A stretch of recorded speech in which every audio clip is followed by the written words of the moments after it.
Vamos orar ao nosso Deus, para que Ele venha falar ainda mais conosco. Aleluia. Espírito Santo da verdade e Deus de Israel, nesta hora, Senhor da glória, nós nos encontramos perante a Tua presença. Isso é real.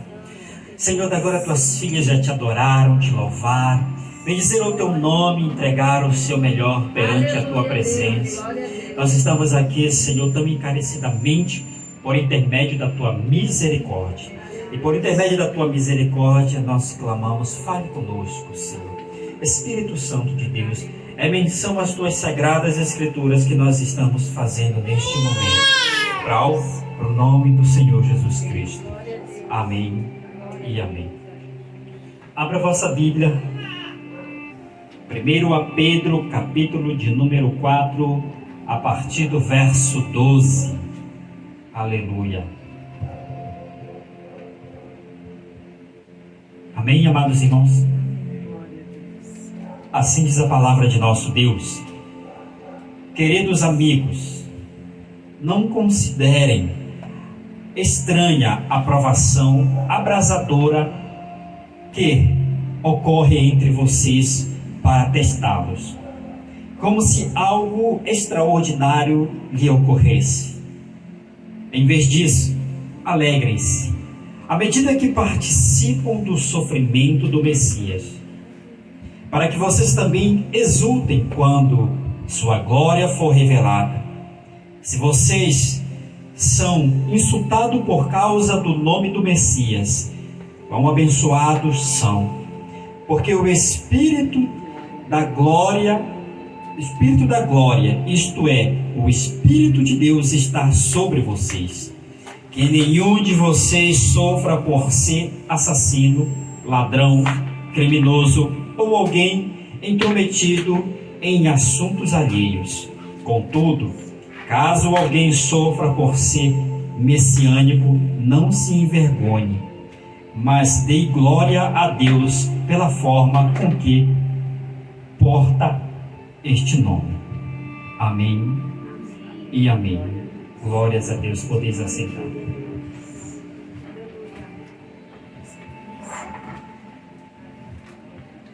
Amados, uma das coisas que nós analisamos e observamos, eu escrevi aqui algumas coisas e eu quero logo compartilhar com os irmãos o que Deus me deu. De tudo o que poderíamos viver, vivemos para Cristo. De tudo que nós poderíamos viver, vivemos para Cristo. E se até o mal vos sobrevier, que venha com alegria, e devemos aceitar como Jó. Se a partir do momento que nós passamos a viver para Cristo, nós imaginamos que a nossa vida, com certeza, ela terá uma guinada, né? Ela mudará de um estado de sofrimento para um estado somente de alegria.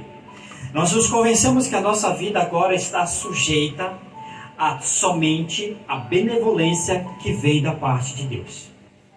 Nós nos convencemos que a partir do momento que nós entregamos esse corpo, essa alma e esse espírito aos pés da cruz, nossa vida agora é regida por Deus, em todos os sentidos. Se isso é verdade, nós vamos ter que aprender até que ponto essa regência, ela realmente vai estar sobre a nossa vida. E até que ponto nós entendemos que essa regência vai ter efeito na nossa vida. Aqui, através da vida de Pedro, ele falando estas palavras do versículo 12, amigos, não considerem estranha a provação abrasadora que vós estáis passando. Não considerem. Mas como nós mesmos já paramos para ver um pouco a respeito da vida de Jó, Jó no capítulo de número 2, o verso 10, olha o que nós não devemos fazer. Olha o que nós não devemos fazer. Porque quando eu aceito a Cristo, eu não sei nada sobre Cristo, não é verdade? A única coisa que eu sei sobre Cristo é o quê? Que Ele é Filho de Deus, que Ele morreu, ressuscitou e ponto. São coisas superficiais que a gente passa a ter uma vida religiosa. Então, a partir do momento que você diz, se o mundo jaz no maligno, ele vai oferecer ao homem a morte, o roubo e a destruição. Então, se eu quero mudar o meu caminho, eu tenho que seguir a Cristo, não é isso? Mas seguir a Cristo não é você apenas seguir aquele Cristo que você entendia, que pensava que compreendia. Seguir a Cristo é quando Ele passa a colocar nos seus caminhos circunstâncias que vão lhe mostrar quem de fato é Cristo e quem somos nós. No verso 10 do capítulo 2 de Jó, ele diz assim: mas ele lhe disse: como fala qualquer ou uma louca mulher, assim falas tu. Receberemos o bem de Deus e não receberemos o mal? Jó olhou para sua esposa. A situação de Jó não era uma situação boa. Imagine que Jó estaria um pouco estressado com tudo que ele estava vivendo. Perdeu o filho, perdeu tudo aquilo que ele construiu durante toda a sua vida. E ele precisa de pessoas que lhe ajudem a superar essa fase. Porque era melhor, como Jó entendia, era melhor que eu não ter nascido. Mas chegou aquele momento na vida dele, ele pediu aquilo para ele. Em igreja, ele pediu aquilo para ele? Não pediu. Ele estava convicto de que Deus daria aquilo para ele? Não. Então esse homem não tinha mais propriedade dentro de si mesmo para falar essas palavras do que a mulher. Deus, eu te sigo. Quando tem algum problema aí na praça, eu saio da minha casa pela manhã e vou sentar no banquinho lá. Alguém que está passando por uma dificuldade, eu vou lá e ajudo. Não somente com dificuldade no sentimento, dificuldade no sentimental, mas dificuldade financeira. Eu vou lá e procuro conversar e saber o que está acontecendo, e eu, à medida do que eu posso ajudar, eu vou lá e ajudo. Ele poderia estar dizendo: por que tu deixaste com que isso acontecesse comigo? Não poderia? Mas se ele olha para sua mulher e diz: olha, como uma louca mulher tu falas. Quer dizer então que o bem de Deus é glória a Deus e aleluia. E o mal que vem do Senhor, não sabes tu aceitar? Entre outras palavras, Deus está comparando um murmurador com um louco. E o nosso irmão Eric costuma louvar o hino da harpa. Em vez de murmurar, cante. A Bíblia nos taxa como louco. Se eu sei quem é Deus e abro a minha boca para falar a respeito do que eu estou vivendo, murmurando contra Ele, a Bíblia vai olhar para você. A palavra de Deus vai olhar para você e vai dizer: como uma louca mulher ou como um louco homem, tu abre a tua boca para falar. Porque o bem de Deus era bom. E o mal, não gostaste? Mas poderíamos fazer uma pergunta, dizer: mas se o mal, Deus traz o mal sobre a vida dos outros? Para que a gente possa ir à Bíblia, né? Lamentações 3:37 e o 38 e o 39 diz assim: quem é aquele que diz assim acontece quando o Senhor ou não mande? Porventura a boca do Altíssimo não sai o bem e o mal? O 39: de que se queixa, pois o homem vivente? Queixa-se cada um de seus próprios pecados. Então, amados, quando eu abro a minha boca para murmurar, eu estou queixando-me, né, de mim mesmo. Eu não estou usando aquela expressão de que querer fazer pressão a Deus, né, colocar o Deus: tu faz ou tu não faz. Eu estou aqui, Senhor. Eu sou fiel, Senhor. Eu ando, Senhor, pelos teus caminhos. Senhor, eu estou na tua casa, oro, leio a Bíblia. E por que tu me faz acontecer algo como esse? Amados, muitas das vezes nós estamos acostumados a enxergar por aí pessoas que trabalham com aqueles supostos milagres. aonde eles dizem, olha, se Deus é na minha vida, vai acontecer. Se Deus não é na minha vida, não vai acontecer. Quem é esse homem para falar algo assim? Será que nós estamos inclinando os nossos ouvidos para eles? Será que o nosso problema é... Olha, quando o problema do homem é tão grave e ele não tem a Deus, como Jó tinha, o homem ele se inclina para ouvir qualquer coisa. Você sabe quando o homem está com sede, sede mesmo, e ele está querendo qualquer água que ele encontrar pela frente dele, ele vai tomar? Muitas das vezes é isso. As pessoas estão passando por grandes dificuldades. Eles encontrem na televisão alguém que vai falar a respeito de Deus, ele é na minha vida, e se você vier aqui, a tua vida vai mudar, porque eu vou orar e vai acontecer. Amados, afaste-se dessas pessoas. Principalmente aquelas pessoas que dizem, se colocando como se Deus não ouvisse ela, não ouvisse a oração dela, não ouvisse o que ela está falando, Deus não era com ela. Pode um homem colocar a Deus numa circunstância como essa? Só que nosso problema, às vezes o problema do homem é tão grave que ele aceita isso. Ele aceita isso de bom grado. Aí a primeira água que ele toma é essa, antes de chegar ao caminho que Deus quer para ele. O primeiro alimento dos homens são esses, da maioria dos homens são esses. Aí quando chega no lugar que Deus quer instruir, quer ensinar, quer verdadeiramente saber quem é Deus, o caminho de Deus e como andar no caminho de Deus, vai encontrar dificuldades. As dificuldades do caminho dessas pessoas, elas são bem óbvias. Elas, sabe como elas se parecem? Se parecem com a vida de Pedro. Vocês lembram que Pedro andava com Cristo, não é isso? Lembram? Lembra que Pedro disse assim, imagine só uma pessoa falar e dizer que ela prefere que algo aconteça com ela, ou que venha a morte a ela, do que acontecer alguma coisa com Jesus. Ela abre a boca para dizer, eu estou contigo, e não abro. Aceitou Jesus, se achou fortão, se achou capaz de sair, ir lá na praça evangelizar, se achou capaz de ir no beco, de ir numa boca, de ir no meio da prostituição, de ir embaixo, de evangelizar, de ir... Amados, Pedro estava com toda essa coragem.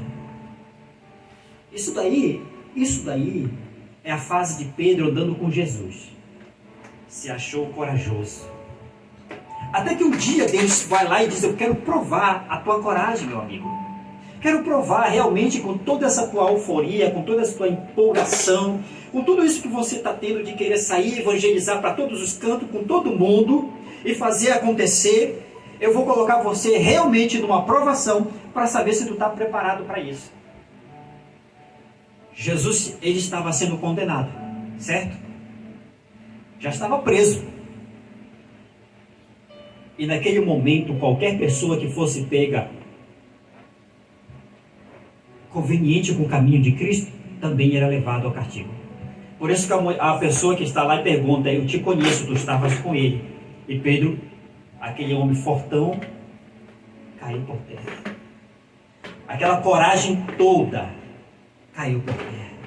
Então, amado, se alguém vai te chamar, muitas das vezes acontece isso, uma igreja, elas levantam um movimento, né? Vamos fazer uma caravana, vamos reunir vários irmãos e vamos levar em determinado lugar e todo mundo se empolga, todo mundo fica feliz. Quando eu aceitei Jesus, lá em Belém do Pará, tinha um interior que estava preparando uma caravana para ir chegar até o sul do Pará. Até o sul do Pará. Eu fiquei super empolgado. Para ir nessa viagem precisava o quê? Pagar uma passagem de R$23. R$23, rapaz. Tá? Com 50 centavos tu comprava algumas coisas na taverna. R$23 era muito dinheiro. E eu fiz de tudo, mas eu só cheguei a alcançar com o papai só R$8. Só era muito dinheiro, não era pouco, não. E eu coloquei na minha cabeça, né, dizendo assim mesmo, meu Deus, o Senhor vai abrir essa porta, eu vou orar. O Senhor vai falar que eu tenho que orar para que a porta se abra, eu vou orar. E assim, se aproximando a semana, se aproximando a véspera, se aproximando o dia, quando chegou no dia, eu disse, Senhor, eu tenho até agora para o Senhor realizar esse milagre, eu estou confiante. a viagem, o nome das pessoas estão na lista e o meu não está. Olha só. Então, aí eu já disse assim, eu estou com lucro, eu estou com R$8 na carteira, né? Eu não vou. Mas a vontade era muito de ir. Mas sabe o que foi que aconteceu com esses R$8? A igreja disse assim, olha, nós estamos fazendo um levantamento de uma coleta dos irmãos para comprar o som da igreja. Aí o meu coração, que estava tão empolgado para a viagem, já ficou empolgado para comprar o som. Acabei ficando em casa, sem dinheiro e sem nada, né? Então, até nesse momento, até nessas horas, e, amados, recentemente, os irmãos sabem o que aconteceu aqui conosco, né?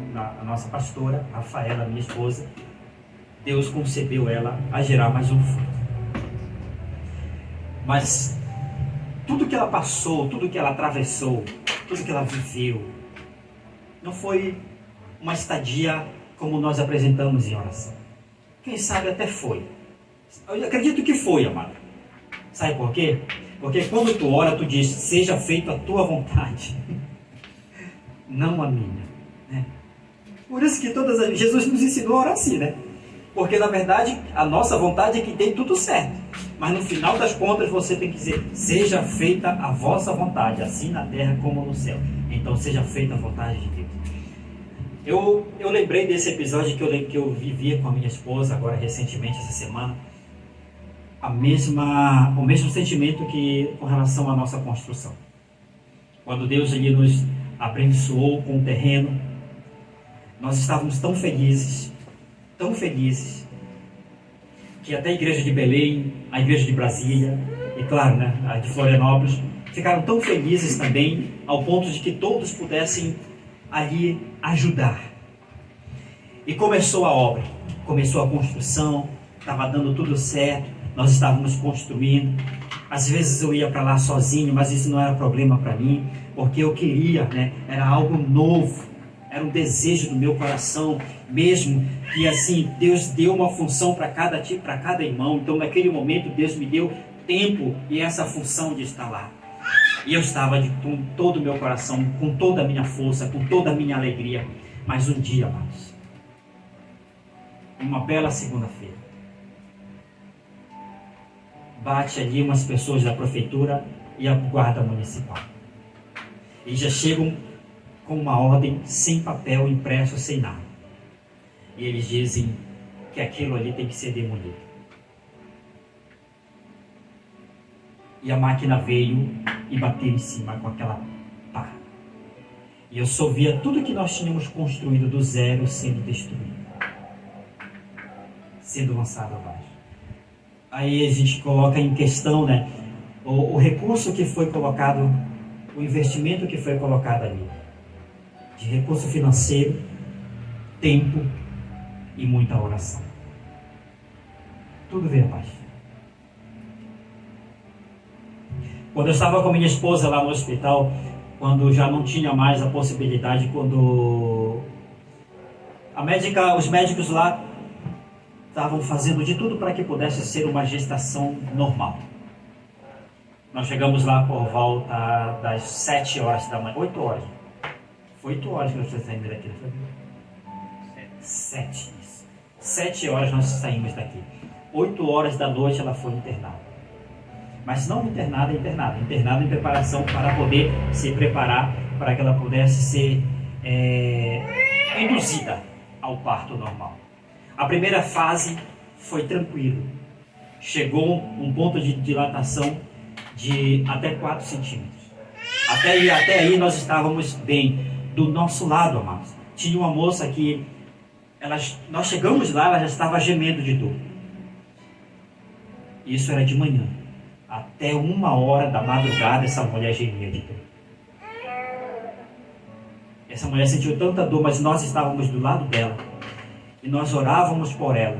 Até peguei o meu celular e coloquei um hino lá, né?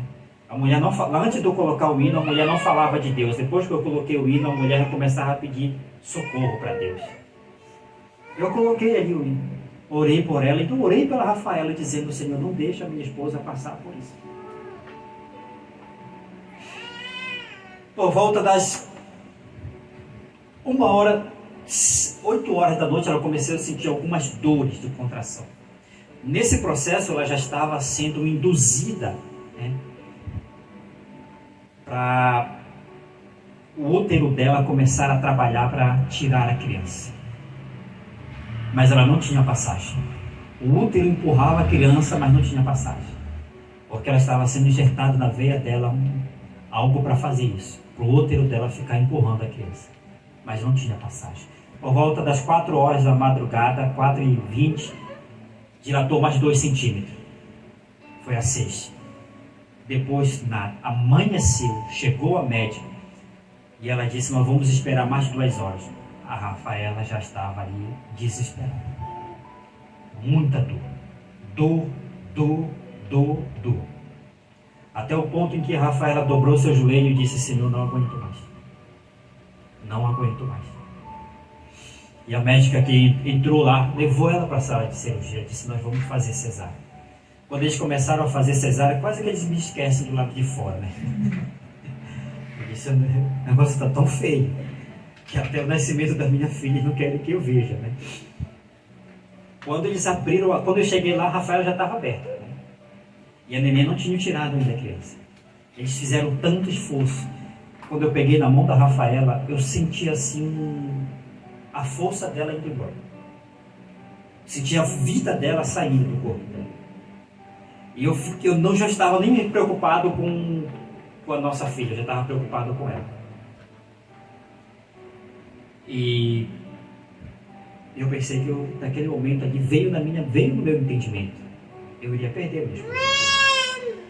Eu tenho a minha irmã que ela perdeu o esposo dela, então eu não pensei nisso nessa hora, mas neste momento, eu digo assim, amados, que eu quero passar para os irmãos nesses 5 minutos para resumir. Só para que os irmãos entendam. Queridos, lá o verso 12.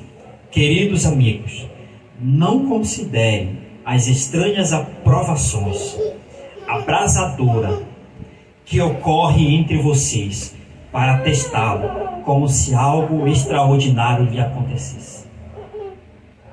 Não estranhe. Não estranhe. Sabe? Tem horas, nessas horas, quando você não conhece a Cristo como Ele realmente deveria, como você deveria conhecer, a primeira coisa é você largar, desistir, sair e procurar outros rumos. Porque não deu certo para mim aqui, eu vou ter que procurar outros rumos. Em outros momentos, vem a murmuração, vem o desânimo. Você acaba desacreditando das próprias Escrituras, de tudo que você aprendeu, de tudo que você viveu e dedicou a sua vida a Cristo. Esses sentimentos não deixaram de pairar o meu coração.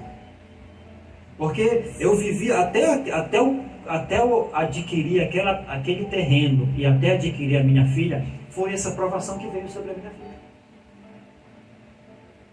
Não foi uma provação que a gente pode passar aí sem problema nenhum.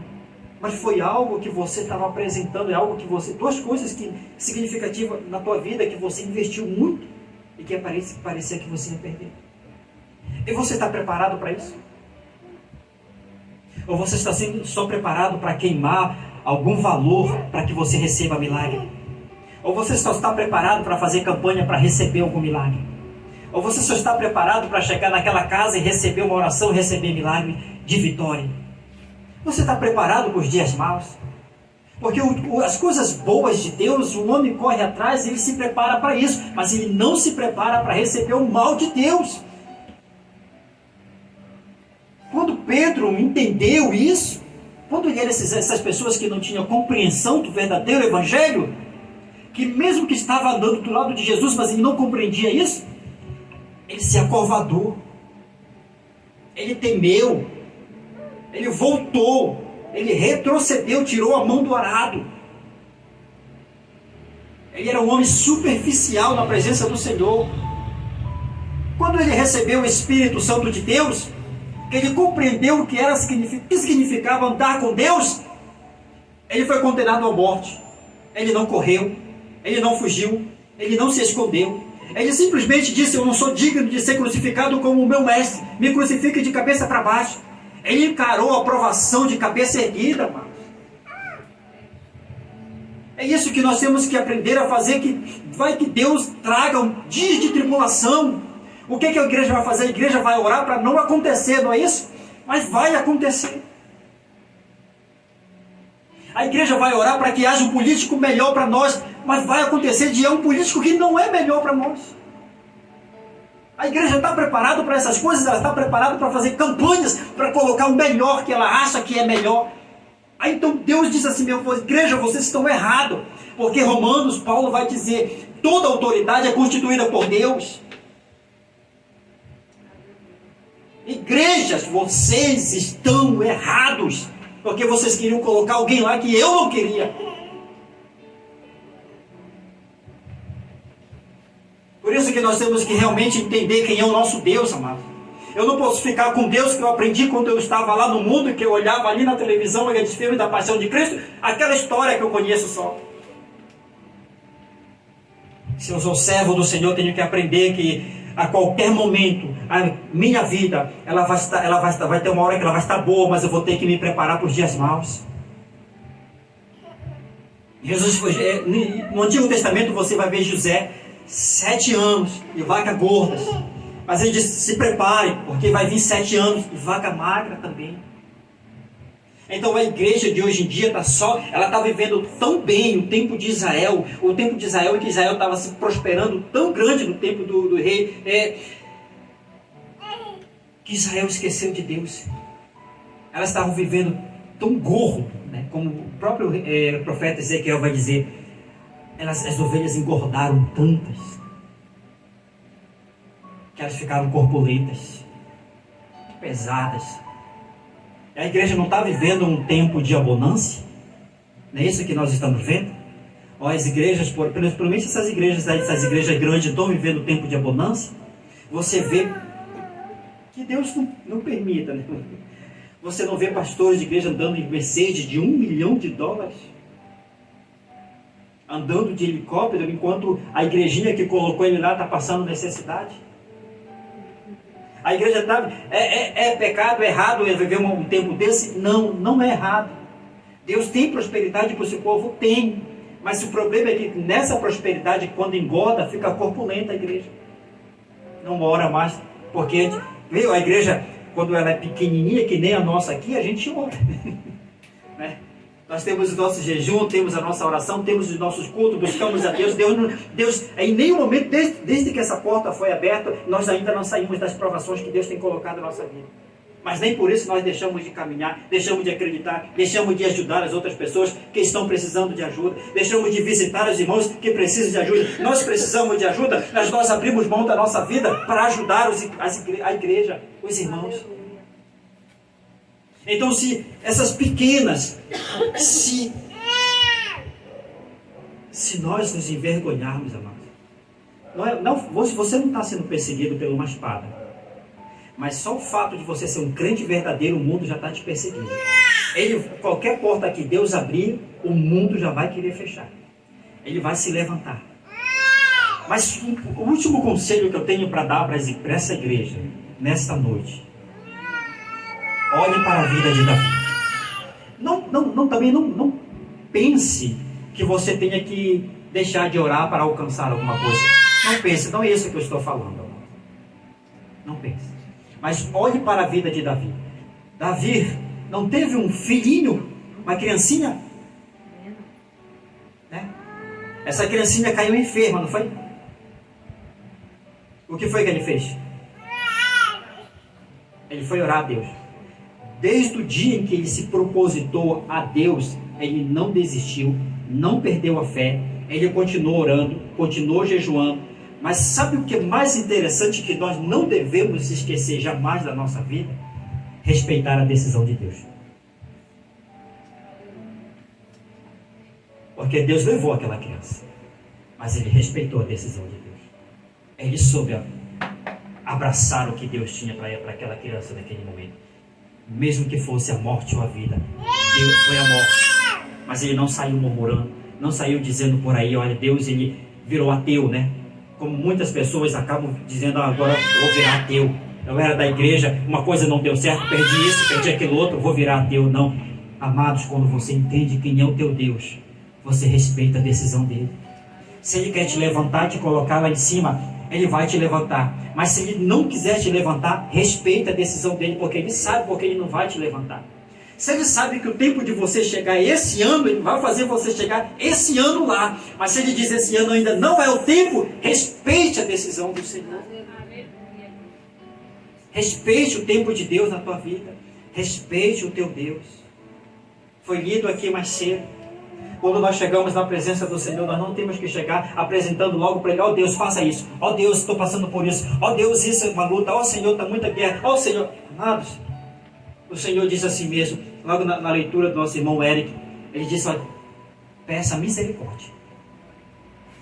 Você está passando por tantas dificuldades, mas a única coisa que você está sendo vista e visto, né, é o que fala lá em Lamentações 39. Olha o que está acontecendo.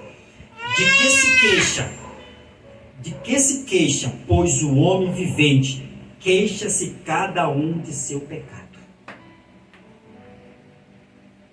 Deus nos coloca em prova. Deus colocou o povo de Israel no deserto para fazer o quê? Para tratar aquele povo. Porque antes de chegar na terra prometida, há um processo de tratamento. Porque Deus tirou eles de onde? Do Egito, do pecado. Deus precisava tirar ainda o Egito do coração daquele homem. Deus precisa tirar muitas coisas dos nossos corações ainda. Então respeite o tempo de Deus, né? Vamos respeitar a decisão do Senhor. Não deixe de orar. Não deixe de vir para a casa do Senhor. Não deixe de confiar. Não deixe de buscar pela madrugada. Não deixe, você tem uma causa, apresente. Você está ali, está passando por desafio, apresente. Jejue, peça oração para os teus irmãos da igreja. Eles vão orar, eles vão jejuar, eles vão estar junto contigo. Mas eu só peço que você respeite a decisão de Deus. A última decisão de Deus que Ele tem para a tua vida. Se Ele vai abrir ou se Ele não vai abrir, continue louvando. Mas tem um louvor que diz aí, né? Se Ele fizer, Ele é Deus. E se não fizer, Ele continuará sendo o quê? Deus. São esses louvores que aparecem, aparentemente, tem umas letras bonitas, mas parece que são superficiais, passam logo. Porque não houve a importância do ouvinte. E somos nós que ouvimos esse louvor. Não houve importância para a nossa vida, porque não cabia a mim nem a você aquele momento para nossas vidas. Mas quando caber a você, você vai dar importância para aquilo.